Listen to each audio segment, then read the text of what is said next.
It's the Line Makers on Sporting News.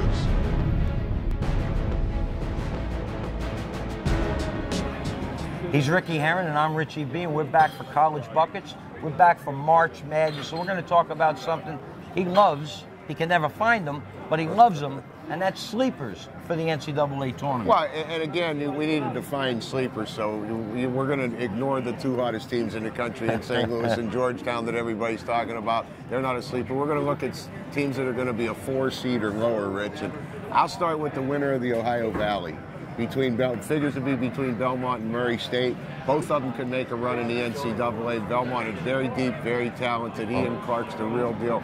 Murray State is Murray State with Isaiah Cannon and Ed Daniel. They seem to have been bored most of the season. They won't be bored come tournament time. And of course they're going to be an 11 or a 12 seed, so they would constitute as being a sleeper. Ohio, a fantastic team, give up 63 points a game, wins against Ohio and Stanford this year, close loss to VCU. Dynamite club. They play defense. That's what I'm looking for in my sleepers. Teams that play defense. We're going to talk about another one. One of the teams I'm looking at is the Akron Zips.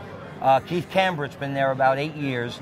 Last summer they signed him to like a 10-year contract, and he's been fantastic. LeBron James coach in high school.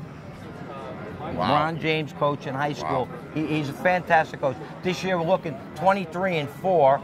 9-5 against the spread, which is what we look at the last 14 games. They've got the longest win streak in the country. I think it's 19 games. And last year, the MAC conference in the tournament, Ricky, Ohio beat Michigan. So this is what we're looking for in sleepers. Teams that can sustain, teams that have high power ratings, and teams that can get past the first or second round.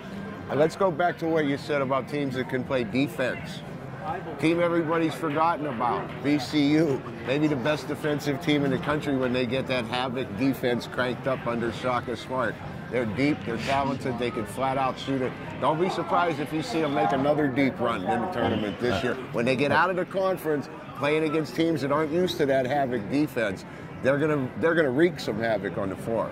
Stephen Austin out in the Southwestern Athletic Conference, excellent team, wins at Oklahoma. They just traveled to Long Beach.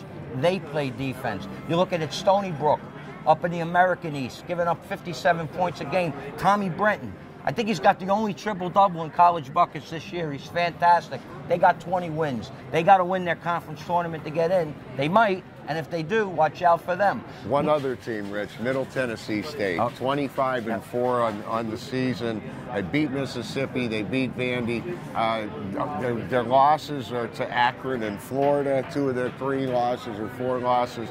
Akron, Florida, and at Belmont. 3 of their 4 losses. They can flat out play. Tremendous. Denver Pioneers also in the Sun Belt, very good club. We got some great teams here. We're gonna come back next week. We're gonna revisit sleepers again. But remember, sleepers ain't Miami, Florida, and St. Louis. Blue Ribbon Book had St. Louis number 11 at the start of the year. They're no sleeper. Rick Majerus, obviously, he had the issues there with the coach. Tim Cruz doing a fantastic job. Not a sleeper. Look for Akron. Look for St. Mary's. Look for his teams, Middle Tennessee State, etc., Belmont. And that's what you're looking for, 1,000 to 1, 500 to 1 for the NCAA tournament. He's Ricky Herron, and I'm Richie B.